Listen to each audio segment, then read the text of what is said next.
What's up, everyone? Welcome to season 4, episode 2, or episode 2 of season 4. I'll work on that. You'll get it eventually. Yeah, it's still new. We're still early into season 4. You would think after 3 seasons I would have this down, but you know, you live and you learn. Season 4, episode 2 of Half Street High Heat. We are continuing our rankings tonight as we move on to Second Basemen. And I will preface tonight's discussion by saying a lot deeper of a position than I initially thought. And, you know, there's a lot of good discussion to be had and that will be had tonight. But I am joined once again by my good friend Ryan. You can follow him on Twitter at WeAreAllShack. And my good friend Trey. You can follow him on Twitter, still at Reverse. Still at Reverse for now. Still at Reverse, 2 R's, 2 S's. Yeah, brainstorming is happening, but I haven't come up with anything yet. I have the same thought. So, like, you know, to go off on a quick tangent here, like, I'm the type of person, you know, after call it 8 months or whatever, I want to rearrange my room or my bedroom or like the kitchen or whatever. I just want to rearrange it. Mm-hmm. So now, like, you mentioned it, and our friend OPT like just recently tried out a different handle, and I'm like, maybe I want to try out a different handle. It's like, because I'm not necessarily attached to mine, so it's like, I don't know. Now you guys inception we got the gears turning in your head, right. So I'm like trying to think like what's good enough to stick, which is probably nothing considering the way I am. But what's going on, guys? How you been doing since last week? You know, just thinking about last week. I think this week's going to be a little bit more. There's going to be some more heat. Yeah, I'll just leave it at that for now. Well, I mean, with again a little preface before we get too far into it, but really, I mean, honestly, 3 through like 14 are almost interchangeable to an extent. Like, there's some guys they can only drop down to a certain number, but there's a lot of arguments for a lot of players this time. It's not as clear cut into tiers, let's say, like that. Maybe second tier of second baseman is very large, and some might even find their way into the first tier, you know, sooner rather than later. So it's a very intriguing discussion. I'm, you know, very excited to hear your guys, you know, opinions and thoughts on who's in what tier and who belongs where. But we'll get into that. We'll save that for a little bit later. Ryan, how we doing? You know, I'm doing well. Just enjoying the very warm weather. This is fall spring number 2. We had fall spring 1 not that long ago, but it's going to be like 30 and snowing next week. So this is definitely fall spring 2, but I'm going to enjoy it, man. You know, whenever it's 70 in February, I'm going to be a pretty happy guy. Yeah. And then the rain comes and it's 40 next week. Like you said, it's going to rain snow next week. So, you know, that's fun stuff. Trey, is it right back to cold? I was going to say, it's kind of like similar weather to you. You're not, you know, experiencing a completely different season than we are. No, I'm it's warmer than it has been, but it's going to go right back down. So yeah, we're not quite out of it. We're not quite in spring yet. No, but it's fine because it's not like we're quite yet in baseball season either. We still have a long ways to go. That's a completely different discussion, one we won't dive into tonight. The CBA negotiations are not going anywhere, and that's the fault of one side, not both sides, but one side, and I will leave it at that. You got to be able to negotiate when you enter negotiations. It's kind of a rule of thumb, safe to say. But there was a big piece of news, speaking of negotiations, and obviously it took Twitter by storm. I believe it came out the news broke the day we released our last episode. Of course, that always happens. We release an episode, boom, that day, a story worth talking about. But here we are, almost a week later. We'll talk about it. Obviously, that news is the contract extension offer the Nats gave to Juan Soto. Correct me if I'm wrong. I believe it was 13 years, $350 million, no deferrals. Correct. No deferrals, which is obviously the big kicker. Everyone knows the past with, I mean, shoot, even Max, Rafael Soriano, even Bryce, all the deferrals that are typically offered in these contracts. Steven Strasburg, obviously another notable one. No deferrals in the contract offer to Soto, and obviously offering Soto more than they ever offered anyone, including Bryce, which would typically be a good sign, but it is very down the middle. So I want to get your guys' thoughts on that offer. There's the argument that it's a starting point, but then again, Soto rejected it right away. Like, you would think if it's a starting point, it's at least still competitive, but I guess it depends on your definition of competitive. But Ryan, what did you think of the offer? Yeah, so there's a lot to take away from this. Obviously, the biggest thing is the no deferrals. The Nationals are kings of deferrals. They deferred $5 million on Brad Hand's $8 million salary last year. So the fact that they offered $350 million with no deferrals shows that they are serious about it, which is good. They also offer 13 years, which buys out 3 years of the arbitration. I'll get to that in a second. Just the way it's structuring is also something to be positive about. $350 million, that's nothing to fret about. You see $350 million, that is a lot of money. The problem is it's not enough. Yes, it is a starting offer. More likely it's a good starting offer.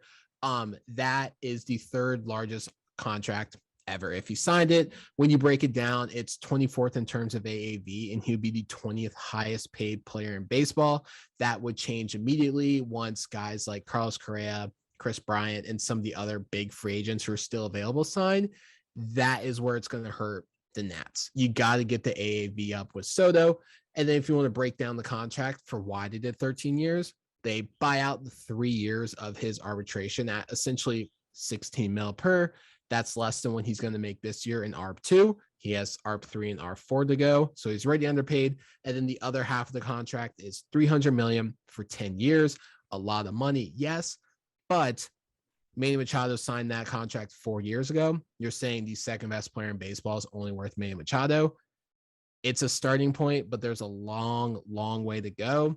Someone on 106.7 The Fan today said if the Nationals have hopes of re-signing him, the contract's going to start with 5. They know that. They're going to try to sign him for less. Juan Soto said they're probably going to take it by year and go to free agency. But there's a lot good. There's a lot bad in the contract. Yeah, like I think Soto is correct in his approach to take it to free agency. Like, free agency is a coveted thing for a reason. That's why we frequently say any extension, not just with the Nats, but any extension is almost an overpay. And that's not to say they're not worth that contract, but you have to kind of beat the current market value if you want to lock them up early. And whether that be in the terms of years or just dollar amount, you have to beat it. And if Soto was hitting free agency right now, he is getting way more than $350 million. And that's what it comes down to. You can call it a starting offer all you want, but you know, he knows, and shit, Boris knows, like, let's be real, that Soto would get a ton more than $350 million if he was on the open market. Granted, he's not, so you can, you know, play with that hypothetical all you want, but the fact of the matter is, if he just, you know, grinds out these last 3 years of arbitration, and especially on the pace he's on, he's going to shatter every record, and he's going to hit free agency at what, age 25? Like, he's 26 maybe. Like, he's still going to, gonna get paid. Correa's hitting the market at age 27 and like is talking about like a record-setting contract.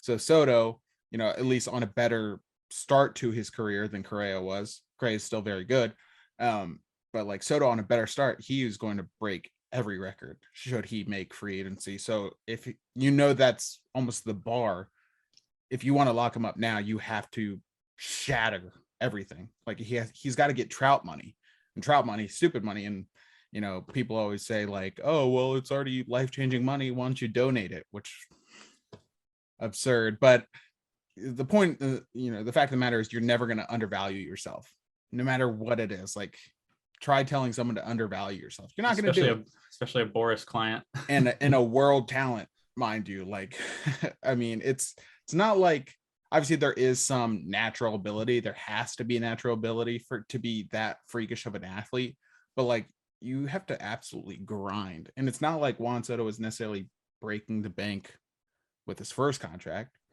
but like, not, I don't know. There's a lot that goes into it. this is just a long-winded way of saying like my point or my view on this is it's a starting point, but they're not particularly close either. Like this starting point just tells me that a contract extension likely won't happen for another year at the minimum, if it ever happens. But Trey, what did you think? I think the Nationals offered this contract knowing that Juan Soto was going to reject it. And I think he absolutely should reject it because, yeah, 350 is not enough. But I think they showed him that they weren't going to defer money, which is, I do think that's important because the Nationals really, I mean, like you said, the Brad Hand contract, that's so funny. That was for 1 year and they deferred money to it. So, but yeah, I think that's a big deal. But also they knew he wasn't signing for 350. He's going to probably get over $500 million. And it's probably going to be warranted. I mean, he's only going to get better. He's only going to get better. Yeah. And you mentioned something that, was relevant in, I think, a lot of people's eyes, definitely my eyes, I believe Ryan's eyes, Trey. I don't know how you feel about it, but like something that's relevant with the learners specifically, the offer them what on paper seems to be a great contract just so you can say, oh, we tried. Mm-hmm. Like that's, I think Nats fans might have some PTSD when it comes to that. That's Bryce Harper's time. And they're kind of like, preparing themselves 3 years in advance for that, to be the case where it's like, oh, well, 3 years ago, we offered him 13 years, 350 million. He didn't take it. Like he just being greedy, which I look at the damn labor negotiations. Like you would obviously that's the owner's angle for literally everything. So, you can talk about how much Soto loves Washington all you want, but the fact of the matter is the MLB owners aren't exactly the most trustworthy people when it comes to what they want to tell you and how they want to present themselves and present these offers and all this stuff and kind of frame the narrative and all this stuff. And to an extent it's warranted because it's Scott Boras. He has a reputation for a reason. The players love him for a reason because he gets it done. So it's just like, it is what it is, but it is curious to hear the Nats have been trying because that's always the burning questions, like, especially now with the Nats. Can they, are they, will they lock up Juan Soto? And at least we know they're trying, whether it's a legit attempt or not. But I would say the no deferrals is, more of a legit attempt than I initially thought they were. And it's 3 years away. So there's time. Like you said, it's not going to happen this offseason. It would be more likely that it would happen next offseason. But either way, they said they want to go to free agency. If the Nationals go above 500 million at any point, I feel like he probably signs that. Well, yeah, but that's what I'm saying. It's $150 million difference. Yeah. No, you're right. I'm just saying it's not Soto. It's just which party is willing to pay. So right. He's probably going to get 500 million. Yeah. Cause like I literally just did the math. If he hits free agency at age 26, he, signs a 14-year deal, which 40 seems to be the mark. 39, 40 seems to be the mark for these long-term deals. And he gets 500 million over 14 years. That's 35.7 AAV. So it's like, that's probably a little bit lower than because of the years and stuff like that. So I'm just saying, if you're doing a shorter deal, right, that would take him to age 36. You're going to need to get up into probably the 40s for AAV. And right now they're at what? 30? No, less than that. It was like 26, 27. 26.9. Yeah. So like that's just me saying they're not even close. They're $14 million off just on the AAV. So you do 14 times 13, quick math. I don't know. It's probably like 420 million, somewhere around there that they need to offer. So still quite a bit away. And obviously with the lockout, there probably won't be a counter offer or an additional follow-up offer this season. So that's why I say it's a year away at minimum. But we shall see. Obviously, the Nats could pivot to someone else if they wanted to. I'm hearing rumors that Carlos Correa was at Georgetown Cupcakes today. I heard that too. That's crazy. So I'm not saying, but I'm just saying. But, we will talk about that. That's going to be the only storyline we have to talk about probably, but interesting nonetheless. Let's get into rankings. It's still ranking season. It's still early in ranking season. So we get to enjoy every single second of it. Tonight, like I said, we will be ranking second baseman. Probably 14 to 17 deserving candidates to be in top 10, somewhere around there. There's a lot of arguments to be had, a lot of different mindsets and strategies that go into these top 10 rankings. So we do have a little bit of difference than we had for last week's first baseman rankings. Same format. Ryan and I have our list that we combined into a comprehensive list. Trey has his list that he gets to compare and contrast and, either be in favor of or play devil's advocate to as well. So let's get into it. Again, starting with number 10, the Half Street High Heat second base rankings are kicking off. Number 10 with Jorge Polanco. That is the Twins middle infielder. He plays shortstop, plays second baseman. Before I get any further, the way we did this, there seems to be a lot of second basemen that are utility guys, and we talked about this doing our rankings. We defaulted to wherever they played the most games. I will say there's one guy, and I'll mention it when we get to him. He was playing outfield primarily, but he will be playing second base for this upcoming year. So we're just trying to use our best judgment to, put those utility guys into a home, and a lot of them found a home at second base in this rankings. So just wanted to say that Jorge Polanco is one of those guys. Twins second baseman. Not that WAR is everything, but he had a 4.9 WAR last year, which is pretty solid. I had him at number 7. Ryan did not have him ranked. So Ryan, I wanted to get your thoughts on Jorge Polanco and why he didn't crack your top 10. I just considered him a shortstop when I was making my list. Second base is really interesting because a couple of years ago, it was just a dead position. It was Jose Altuve and a bunch of other scrubs. In the last couple of years, we're kind of seeing a rejuvenation in the position just because how deep shortstop is. A lot of teams that are competing and getting a lot of good infielders are just throwing someone else at second. For example, the Dodgers had Trey Turner play second. So if you look at second base leaderboards, Trey Turner leads all of them. Marcus Simeon, he used to be a shortstop. Now he's a second baseman because the Blue Jays have Bo Bichette. There's a lot of guys. Polanco, he used to be a shortstop. Now he's second. There's a lot of guys who are making that switch. I considered him a shortstop, but diving into looking at him as a second baseman, Polanco's rather underrated. Probably because he plays in the Twins and Minnesota is just a crap state. Kirk Cousins is your quarterback and he uses tinfoil on your grill. So that hurts the whole state. He is 6th in OPS, 5th in WRC plus.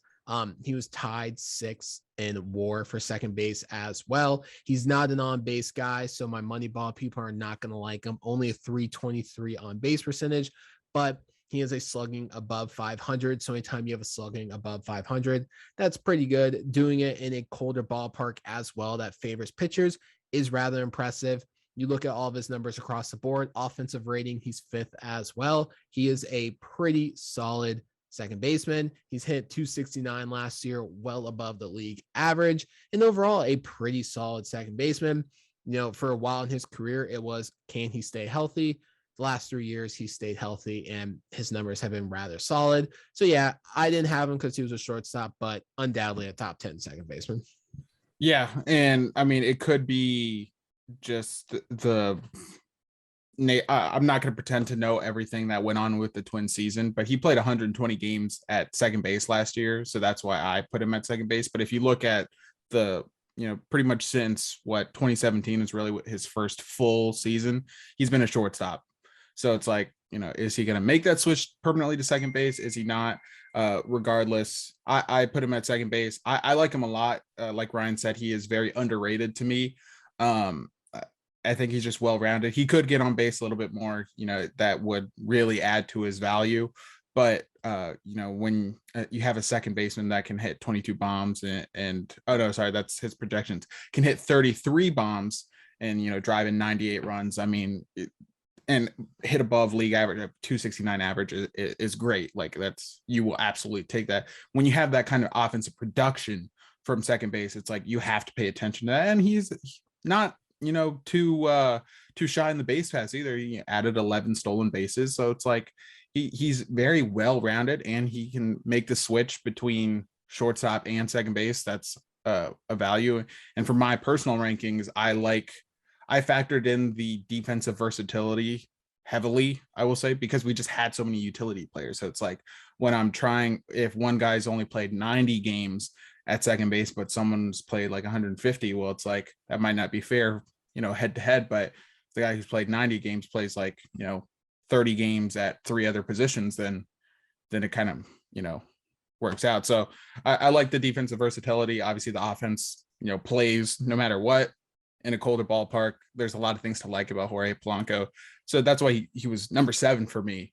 And that's why he cracks our top 10. But Trey, what were your thoughts on Jorge Polanco? Did he crack your top 10? He did. He's my number 8 choice. Really, it's just his home run hitting power from the second base position. I mean, if you're going 30 plus homers at second base, you're doing something right. And normally, I'm an on base guy, but he slugged over 500, so I feel like that kind of evens out at that point. right. Yeah. So and really for defense, he just moved over there, so it's kind of tough to judge him right away based on his defense. I honestly think if his defense improves at second base, he could really go right up this list and potentially into the top 5, because like his power numbers were elite. But yeah, I really like Jorge Polanco as well. I think the Twins they're set for a bounce back in my eyes. They're so weird. I know. I think they have a chance to bounce back, and I feel like it's because of guys like Jorge Polanco. They are like a great value, way less successful Red Sox. It's like they're great one year and then absolute dog shit the next year. Yeah. So it's like they were terrible last year. So in theory, they're due, but then they traded away like Jose Barrios, and I believe there was one other pitcher they traded away. So it's like who knows what their foundation looks like. I mean, yeah, they extended Byron Buxton, right? Yeah, I think honestly, just it's really health based with them. They were a very injured team. I mean, Buxton, I just mentioned him. Yeah. He got hurt, but like he can never stay healthy. If he could ever stay healthy, I'm just trying to think of their lineup. I know their lineup's been like their bread and butter. Oh, Josh Donaldson, Max Kepler.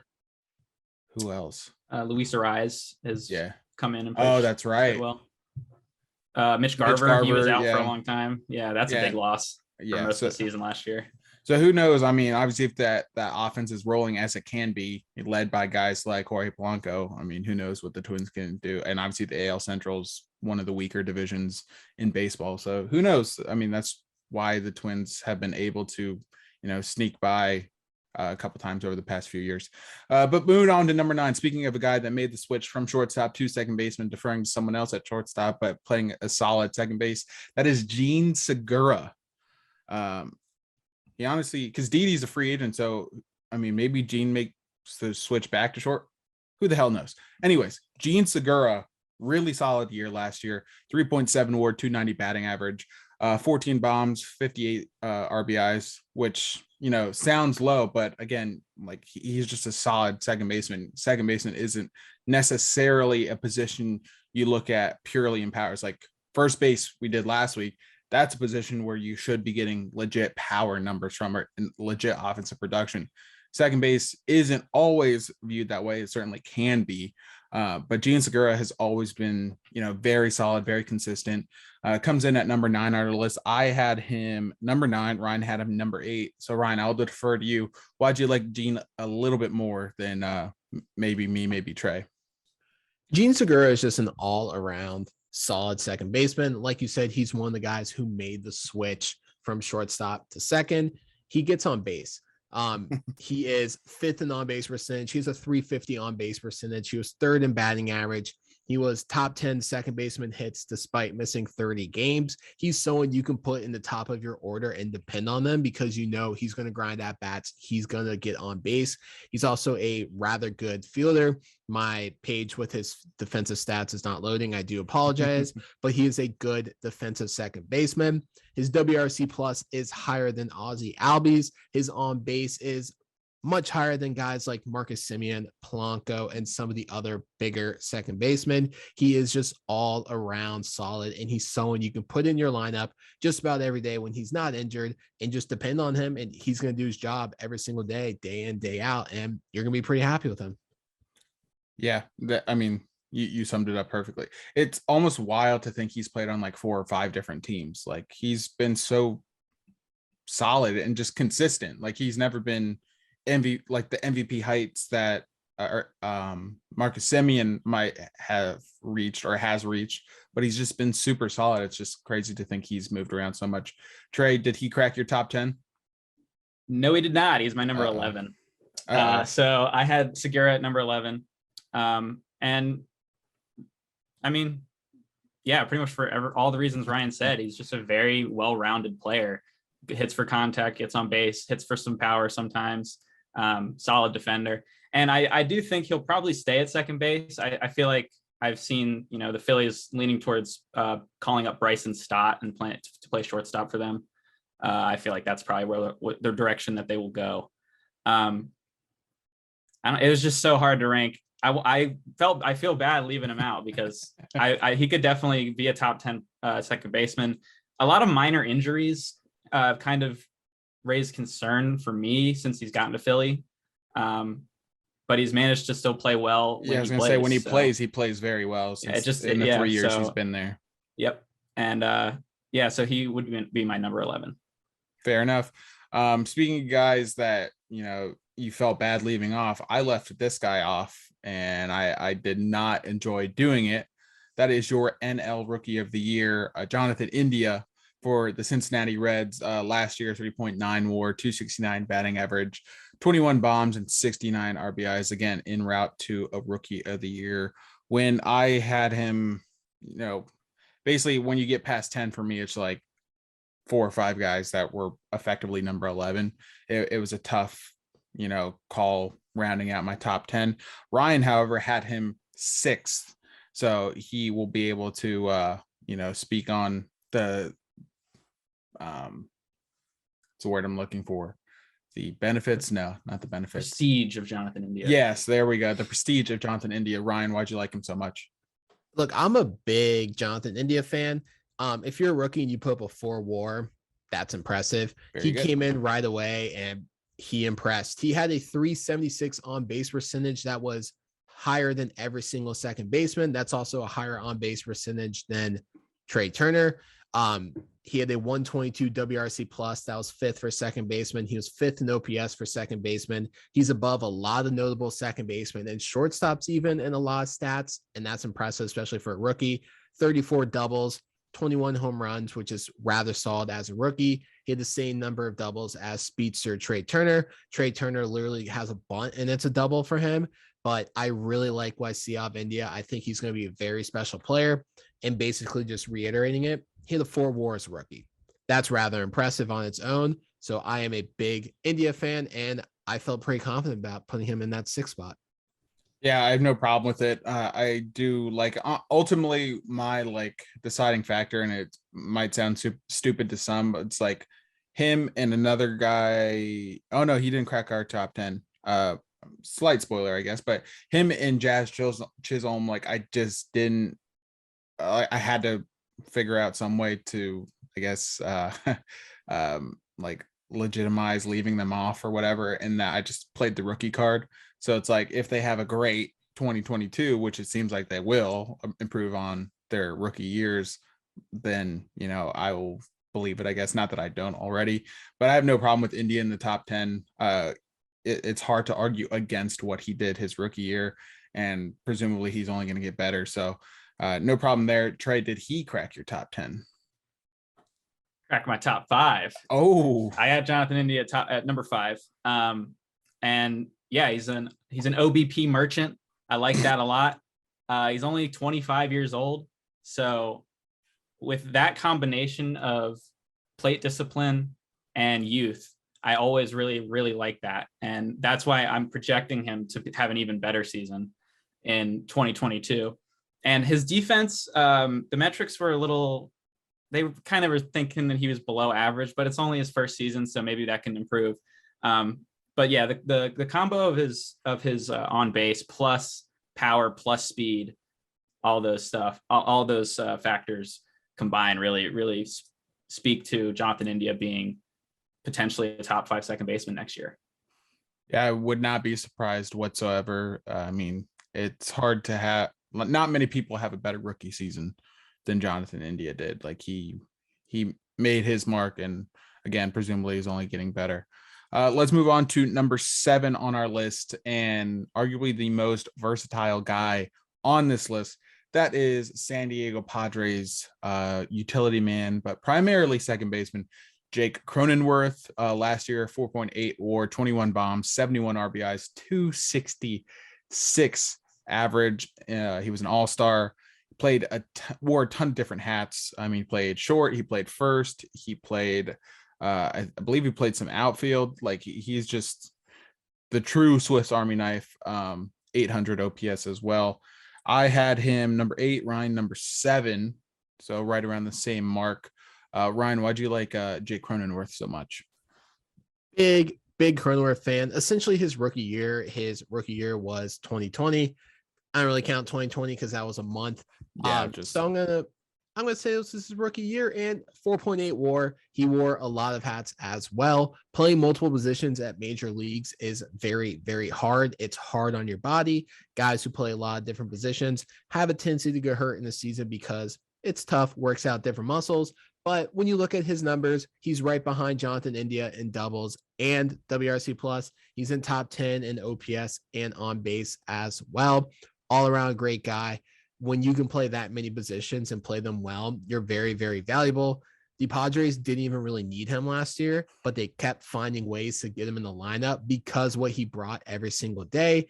And before the Padres collapsed, they were in the middle of a pennant race, but they found ways to get him in that very young and very exciting team. 28 years old, essentially a rookie. Future is very bright for him. And if he keeps going out there and keeps getting on base, keeps playing like he is, they're going to find ways for him to stay in, and he should be consistently in this top 10 list. Yeah, the Adam Frazier trade was like sort of, the Padres attempt to go all in, but then because they had someone like Cronenworth, they could just get rid of Adam Frazier because it was a failed experiment or whatever.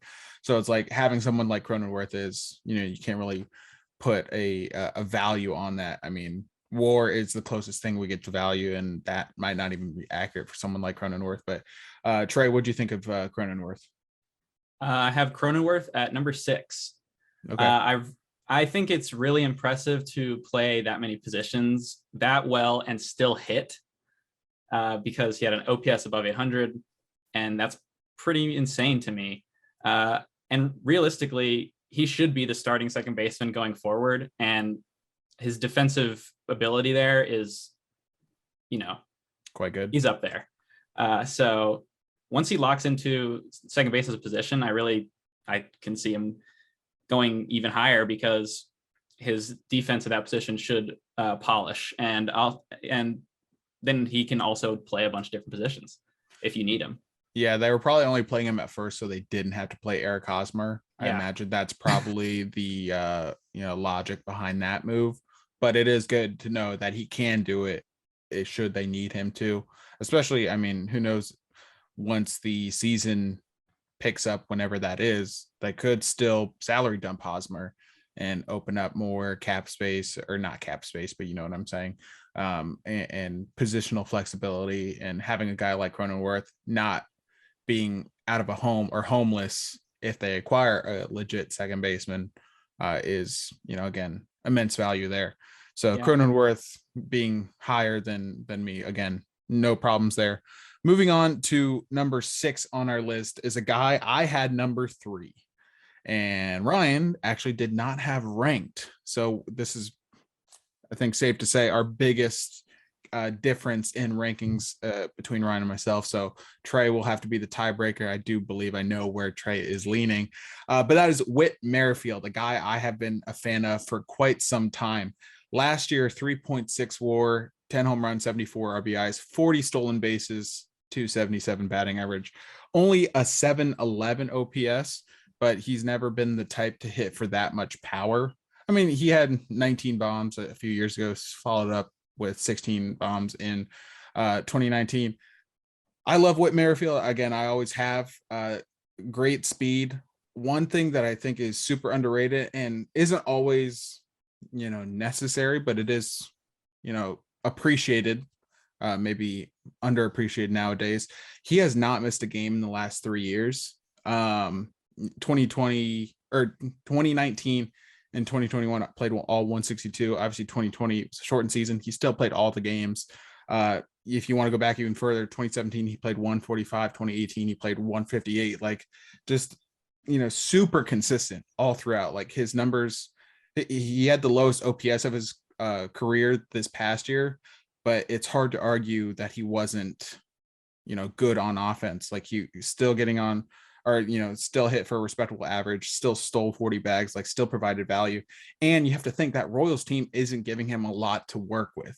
Like sometimes he has to do it himself, and you kind of just need to make things happen yourself. So being able to steal a base or just find ways on and find value when your team sucks, like we talked about with Josh Bell and his comments when he or no, not Josh Bell. I made the point, Josh Bell, I believe it's Christian Yelich, like said, losing all the time in Miami really like impacted his mental state. It's like, it's hard to grind and keep trying through the grind of 162 games when the team sucks. So it's like Whit Merrifield has essentially had to do this his entire career because he kind of came after the Royals, mid 2010s teams that were really, really good. So he's always had to grind against, all the odds with the Royals and how they're doing as a team. So it's like the fact that he's not only been able to still be consistent, he was an all-star in 2021, still be an all-star and still perform while the team stinks, like, and play every game. Like, again, I love that. Like I value that highly. Clearly he's number 3 on my list. So I get, the hype with some of these younger guys. Whit Merrifield is older. He's going into his age 33 season. So I know 33 is right around that number where typically there's a steep decline or some sort of regression. I'm still going to believe that he can find ways to do it because he's been finding ways to do it his entire career thus far. But Ryan, what do you like about Whit Merrifield? What don't you like about Whit Merrifield? He's top 10 when it comes to fantasy baseball because he could play multiple positions. Well, that's all that bases. matters. That's all that matters. But he's not close to top 10 at second base anymore. I disagree. I mean, it's hard to find stats to even back it up. He's got a 317 on base percentage. I don't care about batting average. Your on base percentage is the most important stat to me. 317 on base percentage. That's 18th for second baseman, below Javi Baez. And then WRC plus does not like him, but that's okay. He doesn't really have power. His comes in 91. That's 21st second baseman. New Nat, Cesar Hernandez, coming in at 90. So yay, Cesar. There's hope. he's not a power guy. 395 slugging is rather not that great. That's about 21st or so for second baseman as well. It's hard to look at stats besides stolen base and playing every day where you can be like, all right, he's good. Most stats he's atrocious in. I don't really know how he was a second baseman. He is someone, a all-star. He's someone 3, 4, 5 years ago where he was trending up. His numbers were fantastic. He had over 200 hits in 2019. Things were great. And then 2020 happened. He hit the 30 wall. His numbers have been kind of down on the downward spiral. So that's why I did not have him in my top 10. Yeah, that's fair. I mean, his OPS is 100 points lower than it was in 2019. Yeah, like 2018, 2019 were really solid for him. Like his on base percentage 367 to 348, and as like you said, 317. So I get he's on a downward trend. I'm just, I'm a fan of his. So I get like there's bias on my part. Lives over everything, baby. Yeah, exactly. And that's what it comes down to. Trey, I know what you're gonna say. Just go ahead and side with Ryan. Yeah, he wasn't on my top 10 either. So yeah, I like Whit Merrifield as an important part of that team's culture and clubhouse, and as a leader, as a veteran guy for some of these young guys that are coming up. But for actual, statistical purposes, I couldn't justify putting him in the top 10. He just didn't hit well enough last year. Defensively, he was good, and he stole 40 bases, which is really cool. But it didn't quite get, it wasn't enough for me to justify having a 395 OPS. That's pretty rough. I'm not saying he couldn't bounce back. It would help if they were good, so that he might be able to have some motivation. Because like you were saying, that definitely probably hurt him. Just the fact that they just didn't put anything around him to help. So free my boy Whit Merrifield, free Whit, so I can save my ass when it comes to ranking him third. I still think he's a good player, but yeah, not in my top 10. All right, well, we'll keep it moving. Number 5, we're in our top 5 on this list. A guy, speaking of trending up, like I believe it was 2019 was his like breakout year, if I'm not mistaken. Yeah, 2019. Quetzel Marta comes in at number 5. I had him number 5. Ryan had him number 4.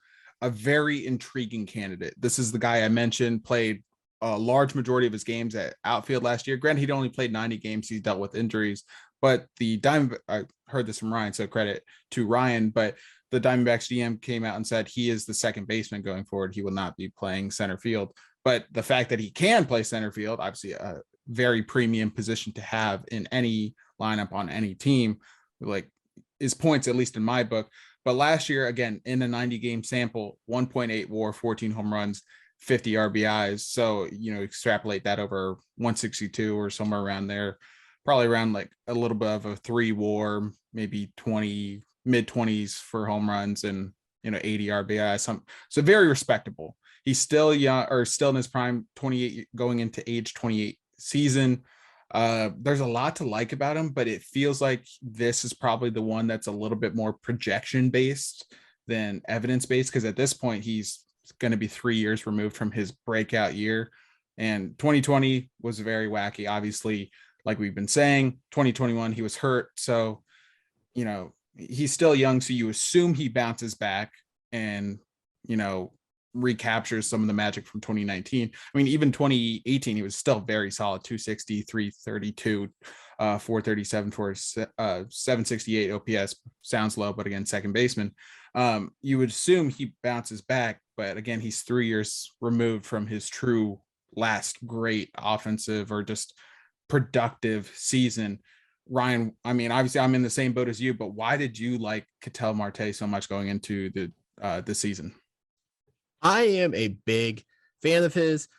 He's been hopping around. They tried to put him in center field, but he suffered a couple of injuries, and they said they're going to keep him at one position. Their website has him at second base, so I'm going to rock him at second base. He broke out in 2019. He had a 981 OPS.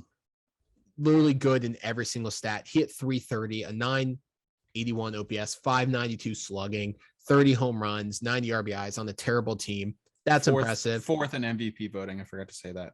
It's just all right. 2020, his numbers were respectable, but again, weird year. It's a month. Don't really care. He only played 90 games last year, so he does not qualify for any of the leaderboards. But in that time, he hit 318, 377 on base percentage. I like my on base percentage. That would lead second baseman if he qualified. A 532 slugging would be in the top 4. And then again, if your OPS is over 9, you're doing something right in baseball. An OPS over 9 is elite. He had that, again, only 90 games. But when you look at his numbers, they're constantly in the elite area. For that, I had to put him up at 4, where I have the top 4, which is my elite out of the positions. I have to put him there. If he stays healthy this year, he's going to be another all-star, and he's going to keep tearing it up in the desert of Arizona. That's fair. Trey, what are your thoughts? I assume he cracked your top 10. Oh yeah. Okay, Yeah. I was gonna say I did. wasn't sure if like he was like an egregious left off. He might be egregious in the other direction, honestly. I have Quetzel Marta at number 2. Ooh.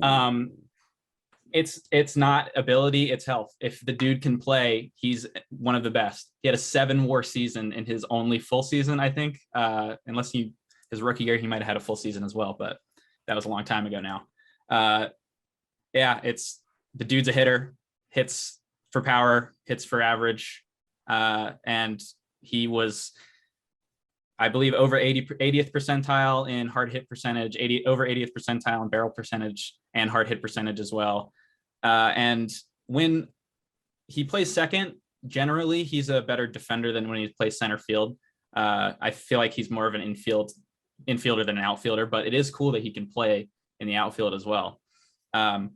It's just health. If the dude stays healthy, he's going to be good. And if he doesn't, then that just sucks, because I really want to see him play more. Yeah, I mean, he's not that he's had that career-altering injury, but right now he is that what if he can just stay healthy? And if he can, presumably he's going to be very, very good. So we'll see. Obviously, the Diamondbacks are not very, very good right now. So it's a matter of, can he do it on his own? Like someone like Juan Soto is going to have to do it on his own right now. And obviously we know Juan Soto can do it on his own, but can someone like Quetzel Marta, who's trying to battle back from, half a season last year and through these, myriad injuries and stuff like that, can he do it? That's going to be the big question. If he can, I mean, there's no doubt he's absolutely top 5, if not higher. So it'll be very interesting to see his season and how it unfolds. Moving on to number 4, this was technically a tie, but our tiebreaker is, the first tiebreaker is MVP. This guy has won an MVP. That is Jose Altuve. Think what you want, but it is what it is. He's still very good. Like this past year, he was still very good, still an all-star. 278, 350, 49 for 839 OPS, 31 bombs, 83 RBIs, 4.4 WAR. Like, again, I totally get if you don't like him, but you can't really argue against him in terms of being one of the game's best second basemen. He's older now. He's going into his age 32 season, but it almost doesn't matter. He's been so consistent. He's dealt with some injuries in the past couple of years, but he still played 146 games last year. So it's like he's not heading down the path of, can he stay healthy? Like he's still, for the most part, pretty healthy and playing in a large majority of the games. There's not much to argue against him. He's 4th on our list for a reason. I had him number 4. Ryan had him number 5. Like, again, you can't argue against him. Ryan, why is Jose Altuve still one of the game's best? Yeah, Jose Altuve is good. We don't have to dive into much about him and what he's done in his career. MVP, Gold Gloves, batting titles, Silver Slugger. 7-time All-Star. Exactly. Like you even look at his numbers now. He's 4th in WRC plus. He's top 5 in OPS. The reason why I have him at 5 and I have him at 5, right? Pretty yes, sure. Right? Yes. Okay. The reason why I have him there is because it's the same thing for every single Astros player. If you look at their baseball reference page, you can see when they're stealing signs. It is very, very, very obvious. Is that what all these like bolded black numbers are? Yep. Like looking at it, he jumped from an 812 OPS to 928 OPS. We all know what they did in 2017, 957 OPS. In 2018, they said they stopped 837 OPS. They said, he was back in the 900s in 2019. They stole signs in 2019. But then you look at this year, in 2021, they said they didn't. The OPS is in the 800s again. It's 100 points lower. That's why I just have him a little bit lower at 5. Talent is talent. His talent is absolutely there. Jose Altuve is good. All the Astro players are going to have to keep proving it elsewhere. That's why Correa left. Well, is leaving. That's why Springer left. It's going to be attached to them. Like, it's hard not to talk about it even right now, just because it's attached to every single one of these players. He's still great. I can't put him at the top 3 like you normally would, just because the drop off we saw in his numbers without I have quote unquote, without the sign stealing this year. Right. Trey, what are your thoughts on one Jose Altuve? Jose Altuve came in 4th on my list. yeah, still a really good hitter, still a great defender. And I thought it was interesting looking at his spray chart for 2021. He's embraced the Crawford boxes, I believe, because it was actually crazy if you go look at it. He's a pure pull hitter almost at this point, and he wasn't. He would spray the ball around. I think he's just trying to tap into that power and tap into those Crawford boxes, because that short porch is definitely helpful. He hits a lot of his home runs there, so it's undeniable. He still hits good on the road as well, but not as good. And he can still pick it over there at second base. Always been a solid defender. So he's not going to really exit my top 5 until he gets old or has an extreme drop off. Right. Yeah. He's just the method of consistency. And I think it's safe to say we're high enough now where we can talk about another one of the guys we left off. Someone like DJ LeMahieu was like super consistent for a while, had a very extreme drop off in 2021. And like that difference is what we would probably need to see from Jose Altuve before we left him off the list completely or dropped him, significantly in this list. But so far he has not experienced a regression like that. So, he belongs in top 5, whether you like it or not. Just, numbers don't lie unless they don't match my narratives. Moving on to number 3 on our list, that is Brandon Lowe. I believe it's Lowe. Yeah, it is Lowe. Brandon Lowe of the Tampa Bay Rays. I had him a little bit lower at number 6. Ryan had him up at number 3. DMV guy, born in Virginia and went to Maryland last year. 4.7 WAR, 247 batting average. Sounds a little bit low until you look that he hit 39 bombs, had 99 RBIs. Again, like my argument for Jorge Polanco, when you get that kind of offensive production from a second baseman, you're like, holy shit, like that is quite good. Doesn't seem like at this point, with 4, I mean, he only played a couple games in 2018, but like, we'll call it 3 seasons, 2.5 seasons with 2020. It doesn't seem like he'll ever be like a true average guy consistently. I mean, he had 270 in 2019, so maybe I'm just talking out of my ass, but like he still finds ways to produce, obviously with home runs, 340 on base percentage, 863 OPS. Ryan, you had him at number 3. Why is Brandon Lowe your favorite out of all of the potential candidates to crack that top 5? Yeah. So in my opinion, the top 3, you can make an argument for each and every single one of them to be number 1 for second baseman. Lowe is probably one of the most underrated players in baseball. He's a DMV native. He was a Nationals fan when he lived here, but you look at his numbers. You look at his numbers, they're just good across the board. Again, I am reiterating it. I do not care about batting average. Don't care at all. He's got a 523 slugging. That's great. That's 3rd for second baseman. He's 3rd in OPS, 3rd in WRC plus. He had 39 home runs, almost 100 RBIs. He's great with his on base percentage as well, a 340 on base. All of his numbers are consistently, for the most part, in the top 3 for second baseman. He is good. I'm a big fan of him. Wish he was a National. Sorry, Luis Garcia, but wish he was a National. The man can play ball, and I'm going to stand on it. He's one of the most underrated players in baseball, and he's doing this in front of absolutely nobody because no one goes to Rays games, but the man can play. Yeah, I think, I'm not sure how many people remember it, but I believe he was the one in 2020 who was like ice cold at the plate for the Rays run to the World Series. If I remember correctly, he can only get like 1 hit at the most in the playoffs. It's terrible. Yeah, so I think that's kind of stuck in people's minds, and maybe latently in my mind too, because I had him a little bit lower. But like, I mean, he is so freaking good, and I don't know how old he is. I know he's on the younger side, but like he can flat out play. Like there's again not much argument against him. Like Ryan's been saying, batting average doesn't matter all that much. I've just been saying it just for reference and arguments or whatever. But he's very, very good. Trey, what's your opinion on Brandon Lowe? Brandon, sponsored by Lowe's, is my number 3 choice. So just a pure power guy from the second base position with on base as a bonus. I really don't see how he couldn't be this high, honestly. Sorry, Nick, but almost 40 homers. That's a lot. Oh, that's fine. A lot of my guys are interchangeable, so you're not. Yeah, and I wasn't really thinking about playoff performance for this. I don't. I was just looking at regular season. No, stuff. I just bring that up because I think some people still have that in their minds, like he sucks.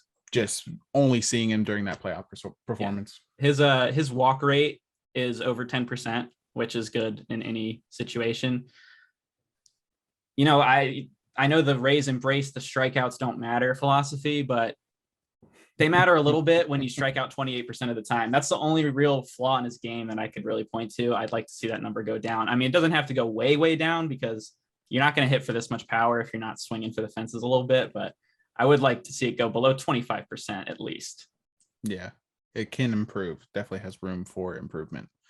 But Brandon Lowe, yeah, he could arguably take that top spot at some point should he continue the trajectory.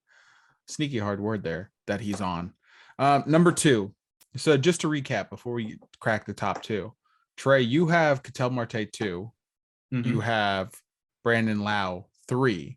So one of these top 2 guys, you have at least 4. So I'm curious to see which one it is. Number 2 on the consensus rankings between Ryan and myself is Marcus Simeon. He is a guy I wanted the Nats to have for quite some time. And his 2021 season was just, salt in the wound, insult to injury, because he was absolutely phenomenal. 7.3 WAR, 45 home runs, 102 RBIs. I mean, dude was awesome. Like he 873 OPS. Like he proved that 2019 MVP 3 season. Yes, he finished 3rd in MVP that year. He proved that 2019 season with Oakland wasn't just like flash in the pan. Like he followed that up with arguably a better performance in 2021. I mean, obviously he was kind of overshadowed by Vlad Jr. on his team, but he still was top 3 in MVP again, and that's saying something because he was phenomenal. Obviously signed a massive mega deal with the Rangers and will be playing second base for them, presumably, because obviously they signed Corey Seager as well. So, you would assume he's going to play second base rather than Corey Seager playing second base. Although, who knows? They could make that switch if they wanted to. But defensive versatility, shortstop, second baseman, third baseman. So, that, is a bonus as well. Not that, you could take many points off from him if he didn't play other positions, but definitely a bonus. He is a little bit older. He's going into his age 31 season. So something to keep in mind. But right now he is still definitely in his prime. Like he is very solid and obviously got the mega deal to prove it. Ryan, why do you like Marcus Simeon and why is he not your number 1? Yeah, coming off the year he had, you can make a very, very, very strong argument. He should be number 1.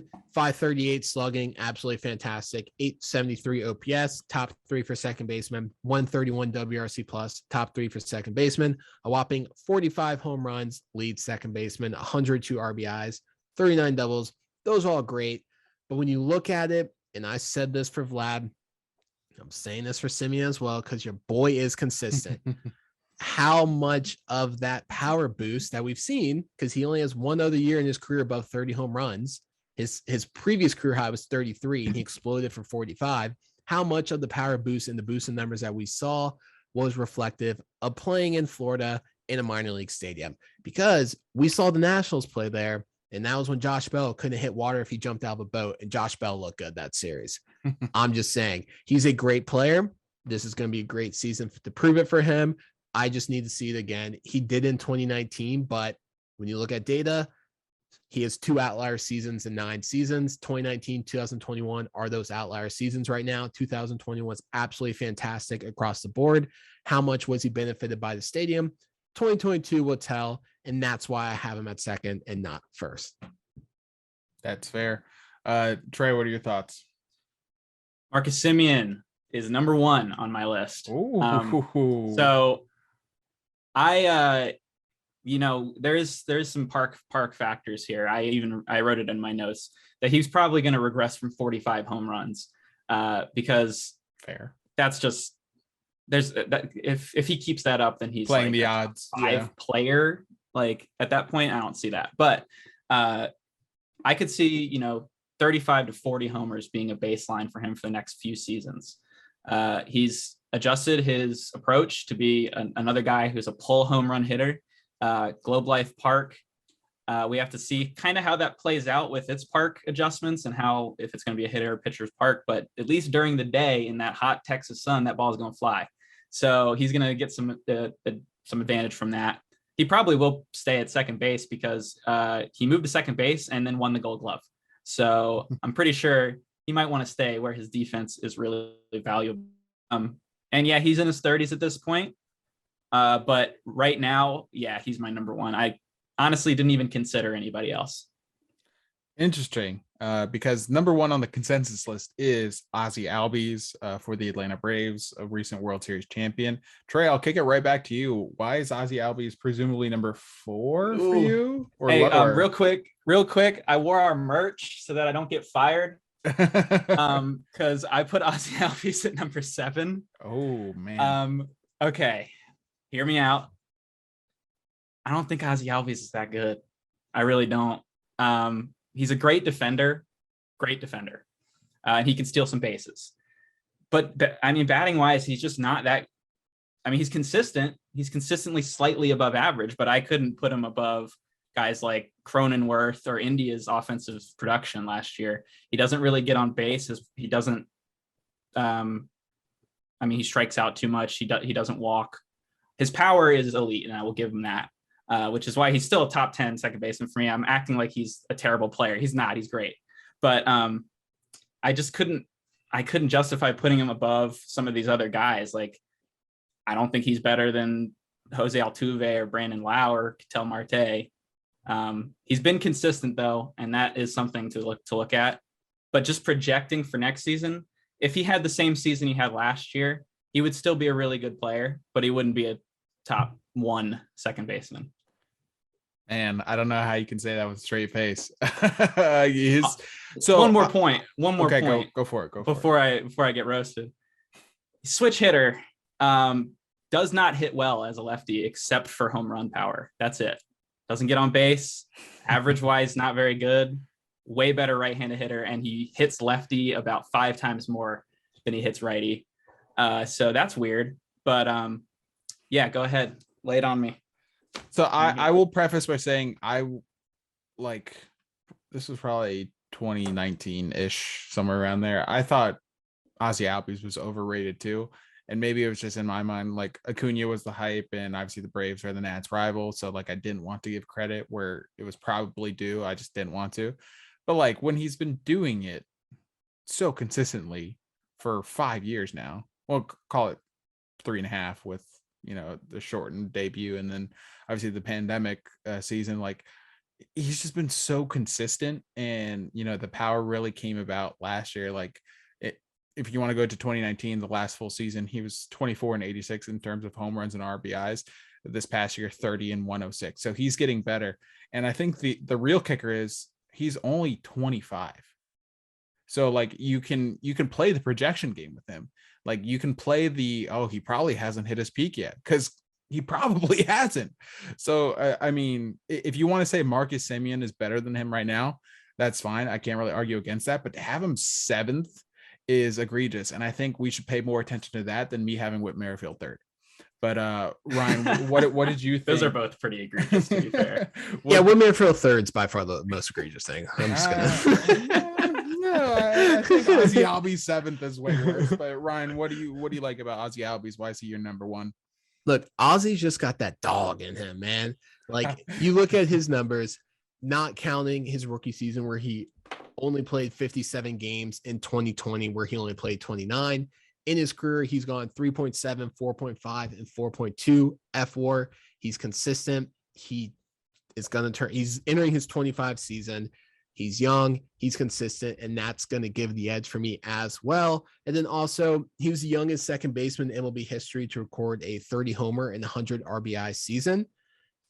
So and he's also the 4th second baseman ever. Oh, sorry, he's the 4th second baseman since 2010 to do that, joining Dan Uggla, Robinson Cano, and Jonathan Scope. He's young, he's consistent, and he's good. He's on the Braves, which does suck for him, but Albies is all around a very likable guy.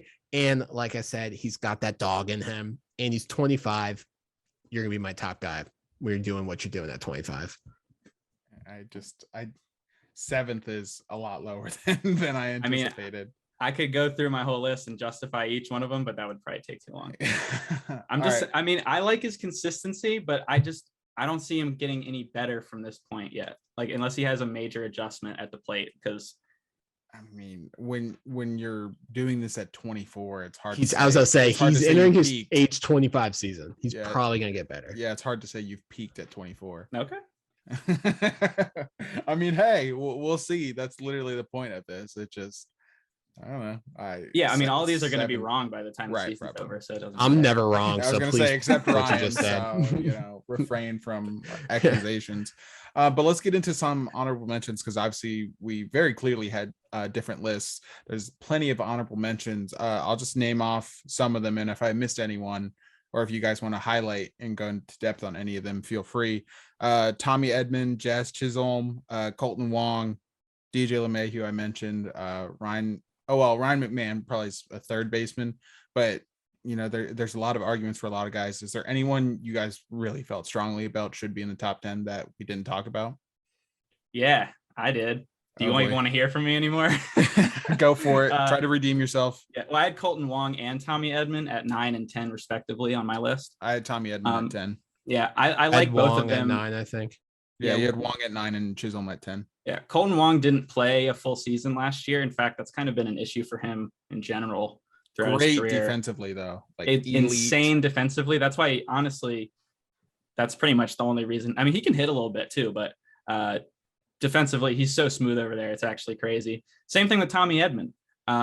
He was the highest rated defensive second baseman by outs above average, which, we'll see how accurate that is for infielders coming up. But he did win the Gold Glove, so maybe there's a correlation there. I don't know.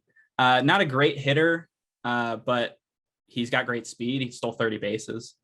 I'd like to see him get on base a little bit more, and if he can do that, he'll definitely shoot up my list, because his defense and his speed just give him a huge advantage. And doesn't he play multiple positions, if I'm not mistaken? Not that. I think he's played some third base as well. Yeah, Baseball Reference says third base and right field. Again, that's not, the end all be all, but it is, of note, because we talk about, I believe Ryan mentioned it, just playing different positions and the strain it takes on you. And just like from a mental aspect, you can't really get comfortable. And if you can't get comfortable in the field, you carry that over to the plate. So it's like your numbers might be lower than they typically would be if you were just playing the same position every day. But Tommy Edmond's only going into his age 27 season, so he's still young and could easily shoot up this list. Ryan, did you want to talk about Jazz Chisholm? Why is he in your top 10? Look, Jazz got that dog in him, man. All right.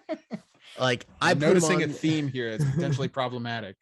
It's my favorite meme. The meme. Yeah, I know what you're talking about. That boy, nice enjoyer down here. That boy, nice.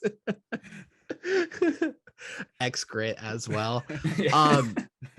Look, Jazz got the boost for me for being 23, young and exciting, and also getting a little bit of a potential Euro step. I love that Euro step. It's an MLB The Show as well. Mm-hmm. Look, if you're so sick, if you're a baseball player and you show emotion, I automatically love you. So I love Jazz. But so big Trevor Bauer fan over here. Yeah, I'd rather never mention that guy's name. It's funny. I edited some of the clips I was going to use before we started, and I included a couple of Trevor Bauer getting taken deep just for fun. That's okay. That is an acceptable time to use his face. Yeah, that's the only reason. Yeah. But yeah, he got the boost for the potential of what he has, because I think Jazz is going to be an all-star and has a lot of potential. He's someone who's kind of been hopping around between short and second in his very short career, but he's going to be second going forward. And I think he's going to be special. So I gave him that number 10 spot just because he got that dog in him. Yeah, and that's fine. I mean, second base of all the positions is probably going to look the most different heading into the 2023 season. That's just like a educated guess, but like right now there's so many arguments for guys to be in so many different positions that it's hard to not expect it to change heading into next year. And obviously we'll have to see how 2022 plays out with performance and injuries and all that stuff. Anyone else worth talking about that we missed? I got a couple. Oh boy, here we go. Okay, so this is a very interesting scenario that the Chicago Cubs find themselves in because they traded for Nick Madrigal. Yeah. Well, he was hurt last year. He was injured. So I didn't even think about him, but yeah, he could be. And they also have Nico Horner. And both of those guys, they're very similar players. High contact, low strikeout, great defensive players with some speed. I have no idea who they're going to play. I honestly wanted to include one of them in my list, but I just don't know who's playing where. Because I really do project them to be that good if they can stay healthy. Both of them were injured, unfortunately. But Madrigal was tearing it up through about 50 games before he got injured. And he's really young, and Nico Horner's also really young. So I just don't know what they're going to do because they also have Sergio Alcantara, who's looking to play some shortstop potentially. So I wonder if one of them moves to third base or something. But yeah, I like him. I like both those guys a lot. And I hope that they can figure out what to do with them. Yeah, I also had Jazz Chisholm on my honorable mentions too, because he's just so young. I couldn't quite put him in the top 10, but he's gonna be nasty. Yeah, for sure. The White Sox, though, probably the most what's the right word, I guess, team to watch, because like they have so many young guys still, but they also have the mixture of veterans like your Grandals, like your Keuchels, they got a ton of Lance talent. Lynn. So it's like they should be a lot better. It's almost like the manager's holding them back. I mean, if you have so much talent and it's not coming to fruition, you gotta look at the guy in charge there. I'm pretty sure on the top 100 document that they had the most players, at least according to me. So guys, a lot, and it's not just like they're pitching heavy, like the Nats have sometimes found themselves in, like in their good years. Like they have a lot of guys, and a lot of guys that aren't necessarily proven yet that could be very, very good. So we'll have to see what the White Sox do. All right, well, that concludes our second base rankings. Again, our top 10.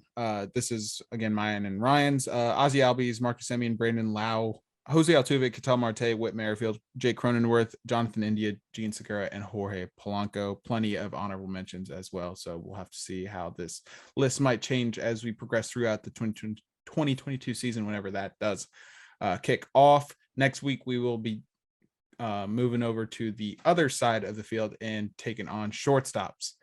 We'll see. I mean, typically that's kind of been a cut and dry argument, in recent years. This year, probably not so much. We'll have to see who takes that number one spot and how it rounds out through the top 10. So next week will be shortstops.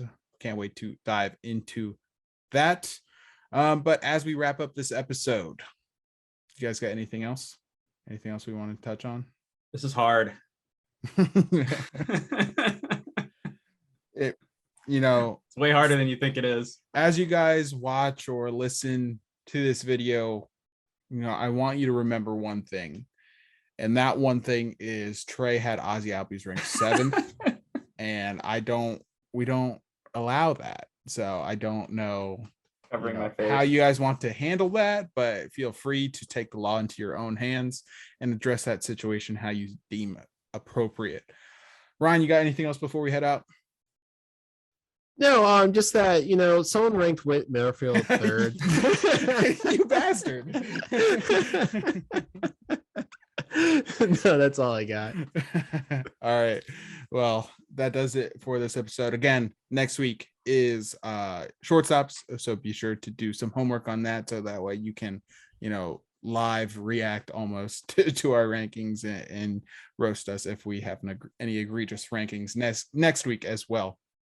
But be sure to follow the show at Half Street High Heat on Twitter. And of course, if you're watching this on YouTube, be sure you're subscribed to the channel. And if you're listening to this, be sure to go to our YouTube and subscribe to the channel. Follow Trey at Reverse 2 R's 2 S's for now. Follow Ryan at We Are All Shaq and myself at Nationals Ace. We appreciate you listening. And in the meantime, let's go MLB owners. How about we negotiate for a change? that's my message this week. See you guys.